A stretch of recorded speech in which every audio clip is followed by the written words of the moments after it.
وعلى آل إبراهيم إنك حميد مجيد.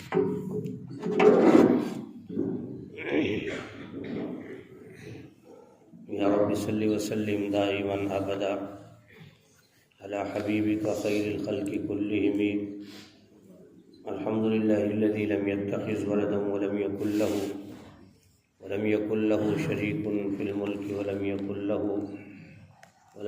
له ولي من الذل وكبره تكبيرا.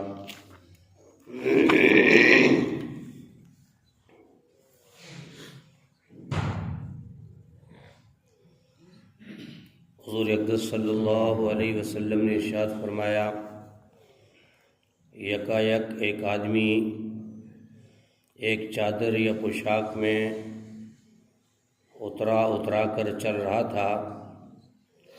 اس کو اپنا نفس زیادہ اچھا لگ رہا تھا اور وہ اپنے بالوں میں کنگھی کرتا جاتا تھا. اچانک اللہ جل شانہ نے زمین میں دھسا دیا اور وہ قیامت تک نیچے اترتا جائے گا.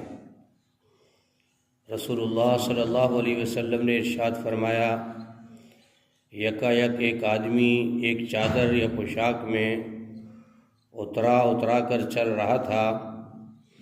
اس کو اپنا نفس زیادہ اچھا لگ رہا تھا اور وہ اپنے بالوں میں کنگھی کرتا جاتا تھا. اچانک اللہ نے زمین میں دھسا دیا اور وہ قیامت تک نیچے اترتا جائے گا. رسول اللہ صلی اللہ علیہ وسلم نے ارشاد فرمایا، یکایک ایک آدمی ایک چادر یا پوشاک میں اترا کر چل رہا تھا. اس کو اپنا نفس زیادہ اچھا لگ رہا تھا، وہ اپنے بالوں میں کنگھی کرتا جاتا تھا. اچانک اللہ نے زمین میں دھسا دیا، وہ قیامت تک نیچے اترتا جائے گا.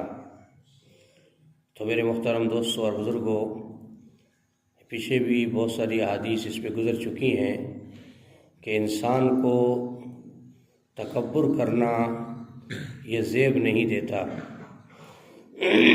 کسی حال میں بھی تکبر جو ہے اس کے لیے جائز نہیں ہے. تکبر اس کو برباد کر دیتا ہے، تباہ کر دیتا ہے. اور اللہ جل شانہ کی نظر میں انسان فرمایا کہ تباہ و برباد ہو جاتا ہے. تو فرمایا کہ لباس پہن کر یا کوئی پوشاک پہن کر یا کوئی ایسا عمل کر کے انسان کا نفس اگر تکبر میں مبتلا ہو جائے تو اسے توبہ استغفار کرنی چاہیے. اور فرمایا فوراً اللہ جل شانہ کی طرف متوجہ ہو جائے کہ یہ سب کچھ جو ہے یہ میرے اللہ کی نعمت ہے، صحت کی نعمت ہے، لباس